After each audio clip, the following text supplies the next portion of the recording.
The Nürburgring, a 13-mile test of not only driver ability, but also the performance capabilities of any car that dares to enter the green hell.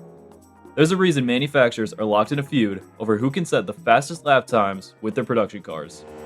But is the prestige and glory of having a fast lap time valid? I'm here to find out if I can best Mercedes and Porsche and engineer a supercar that I can crown King of the Nürburgring. Starting things off in automation, I'm going to be matching the AMG 1 with a carbon tub, but this car will be front mid-engine with double wishbones, front and rear. Then after a quick paint job, we're going to throw on some taillights. And I like the idea of doing modern LEDs, so I'm just going to leave these empty for now and make sure I like the shape of everything. But overall, this should be pretty good. I'm also going to throw on some vents for the rear wheels. I decided to pick a shape that should flow pretty well with the design of the taillights, and it kind of reminds me of the NSX. And skipping ahead, I decided to throw on a pretty simple diffuser, really just making sure not to overclutter the rear design. Then after making room for the center exhaust, I think the design is coming together pretty nicely. I think all I'm going to do is just throw on a mold for the plate to rest, and get a feel for the taillights later on. But overall, I think this looks pretty good for a modern car. Pretty happy with it. Moving forward, got to give the door a handle. Also throw on a gas cap, and finish the sides off with some mirrors. And now the front design is kind of locked into what I imagine is a Mercedes SLS, so just to not have to deal with weird fixture placements, I'm just going to throw on this giant grille. Truly make it the modern car that I set out to build for this video. With enough touch-ups, I should be able to make it look at least decent. Alright, I think all it needs is some headlights to fill in these gaps. And this might be controversial, but I kind of like how it looks. I don't hate this. And for a lap record build, I figured the rear end needed a huge wing. And after a little bit of adjusting, I really enjoy when a fixture just matches the shape of a body line or of the body of the car. And so we'll go ahead and stick with this one. And of course, a modern car needs its obsessive vents. So we'll go ahead and throw one on the wheel well and the other one for the engine. Then I also decided to throw on my trusty 5 spokes. I think there is something to be said about going for more modern wheels, but not for this build. And now with most of the design out of the way, I think it's time to work on those taillights. Yeah, I did plan on going for something primarily horizontal, just something to make the rear end of the car look a little bit wider. And then after finishing these off, I am much happier with this design than on the previous build of this channel. So, go ahead and check out that video after you finish this one. Now, I wanted to use an on-demand all-wheel drive system, but I found an advanced system worked better. And then moving on to the engine construction, I think now is probably the time to mention that my aim is to beat the Porsche GT2 RS around the Nürburgring. So that means aiming for a ballpark 700 to 800 horsepower. You might be wondering why I wouldn't go after the Mercedes AMG 1, the fastest production car around the ring.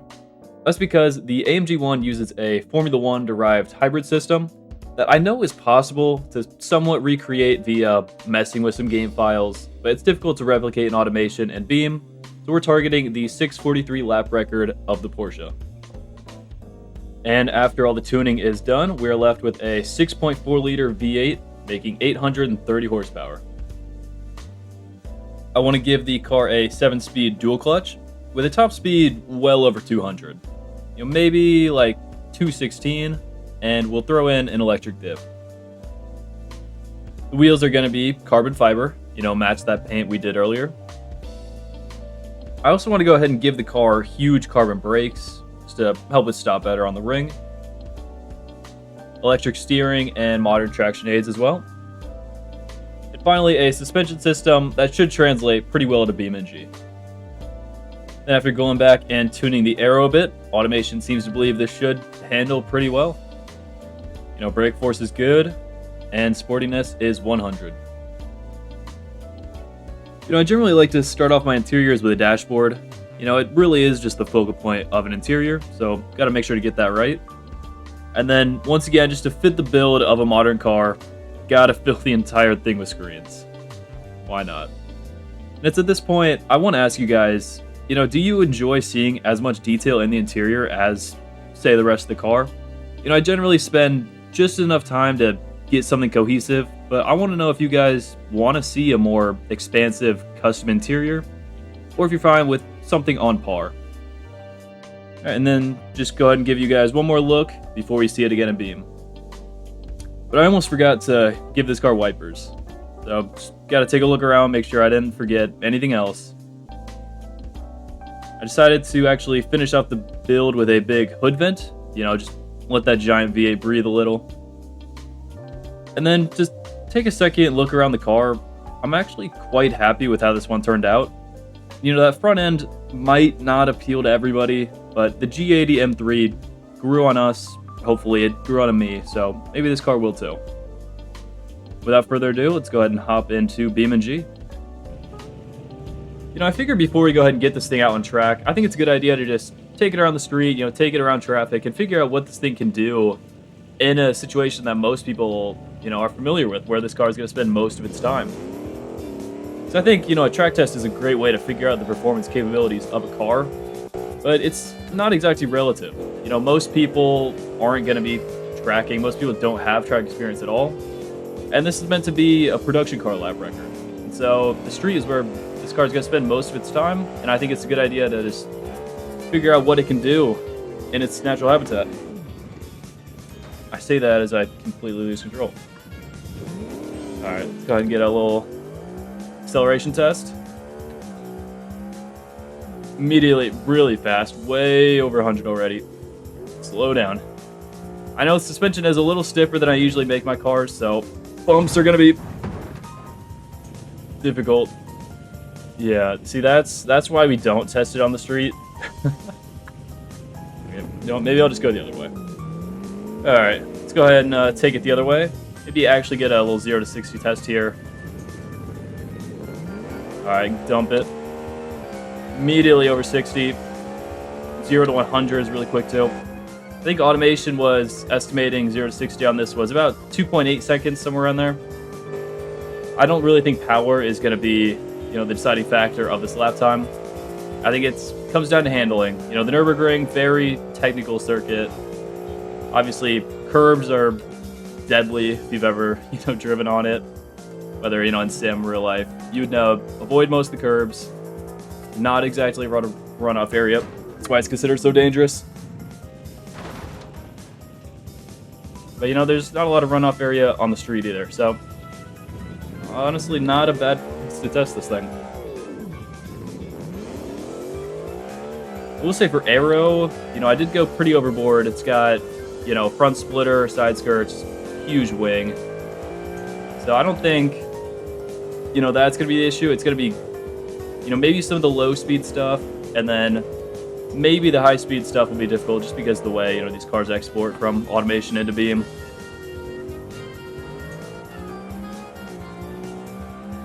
Overall, with the tires though, the traction, it plants itself really well, really calm under acceleration, really controlled.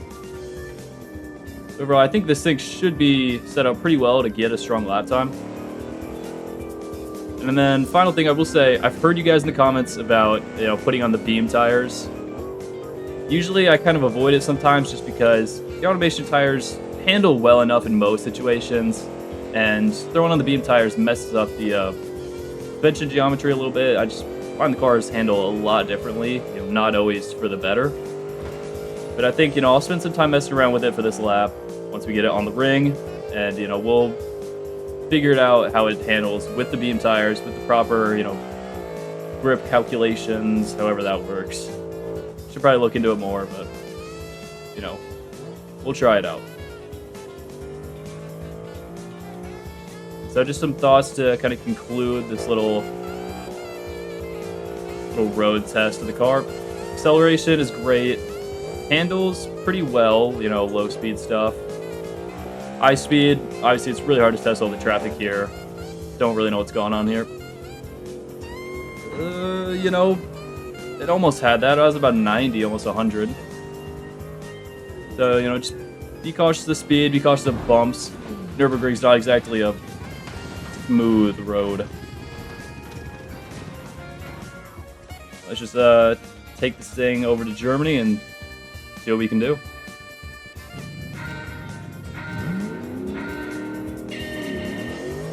Alright, starting off, we are doing the full 20.8 kilometers. That is now standard for production car lap times. Acceleration is strong, so too are the brakes. And this car turns in great when at optimal speed, but it is very hard to judge when you're heading into a corner too fast. So if you guys see me hesitating into any corners or braking maybe just a bit too early, it's because this car does not feel intuitive in its cornering ability. After way too many attempts at this lap, you know, my biggest impression is that this car drives like it's on rails.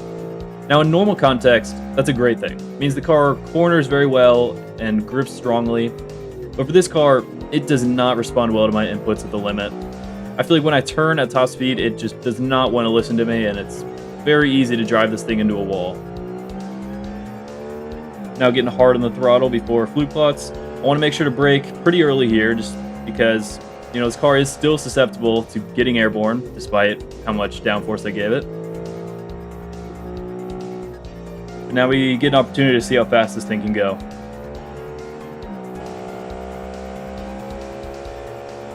Already top of 6th into 7th gear, hitting about 186 miles an hour before braking. Again, just making sure not to head into the corner too fast. And now these low speed corners handle excellently. You know, the technical portions of the track are very fun in this car.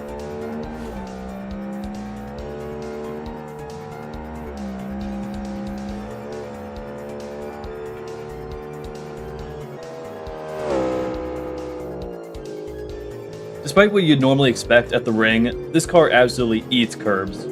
I gave it pretty stiff suspension, but I think it's just the way these cars export. You can kind of exploit the physics a little bit.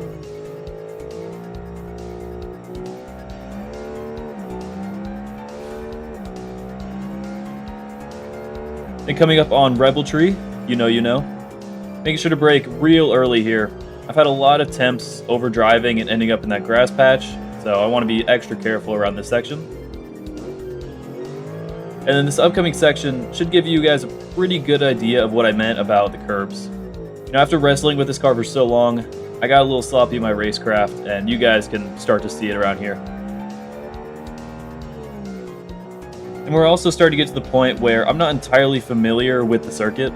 You know, for how famous the Nürburgring is, I haven't spent all that much time on it, and that's, you know, the reason for the mini-map. I thought it'd be nice for you all to see, but in the back half of this lap, I really needed it.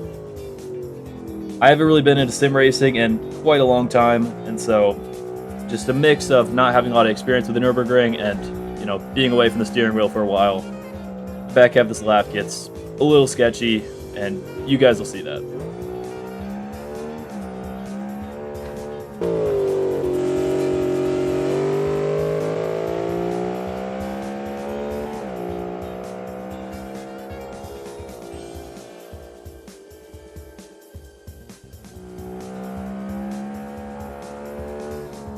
These long straights seem like a great place to make up time, but some of these even slight corners are just too much to go flat. You know, after several attempts of slightly veering off the circuit into the guardrail, I made sure to tone it down a little. Maybe even a bit too much. But overall, the car is fast. I'm not sure if we're going to be quick enough to beat the record. You know, counting for driver error, I want to be at least within maybe 30 seconds.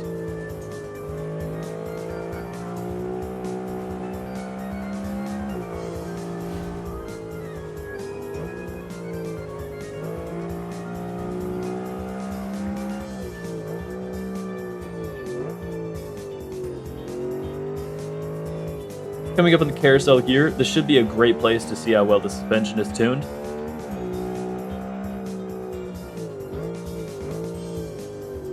After getting a bit too antsy with the steering and the throttle, kind of messed up the carousel, but the car did handle it really well. I also apologize for the sun. You know, I thought it'd be nice to have some shadows along the track and replicate the fact that you don't always get to race in ideal conditions, but it might have been a bit too much. It also doesn't help that we are squarely in the section of the track that I don't know. And I actually ended up overshooting this corner here and driving the car straight into the wall. But to be fair, the car still drove pretty well. Maybe we can just artificially shave off a few seconds, you know, make up for the accident and the driver error. I don't know if you can tell this from the driving, but this is what it looks like to race while staring at the mini-map. I do think you all deserve an accident-free, polished lap, but, you know, college finals are coming up, and I just really didn't have enough time to keep going at this lap. So you'll notice some of these last couple corners are, you know, bad. A lot of understeer, a lot of braking late, a lot of missing the apex. So we're definitely losing quite a bit of time on this back section.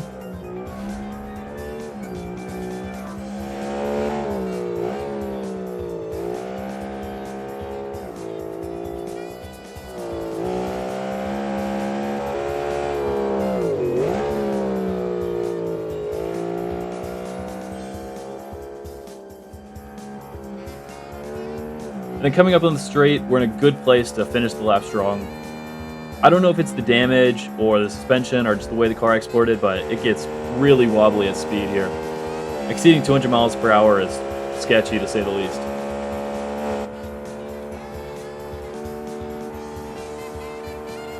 It looks like we're hitting a top speed of about 212, 213 before braking. Braking way too late, to be fair. But, you know, the guardrail pushed us back on the track. And with a bit of counter steer, you know, I got the car back on the road. And so at this point, I know the lap is very flawed, but I was just committed to finally finishing my first lap.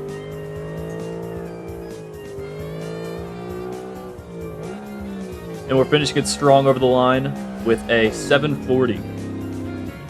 Now you might notice that a 740 is about a minute over the Porsche's lap time. Even taking 30 seconds off for driver error, we still fell quite a bit short. You know, it really just puts into perspective how difficult this track is and how impressive these race cars for the road truly are. Just to speculate my pace based off the first section, up to Revelry I was setting a time of 2 minutes 8 seconds. Putting the Porsche side by side, they were only at 1 minute 52. So it's safe to say, I never had a chance.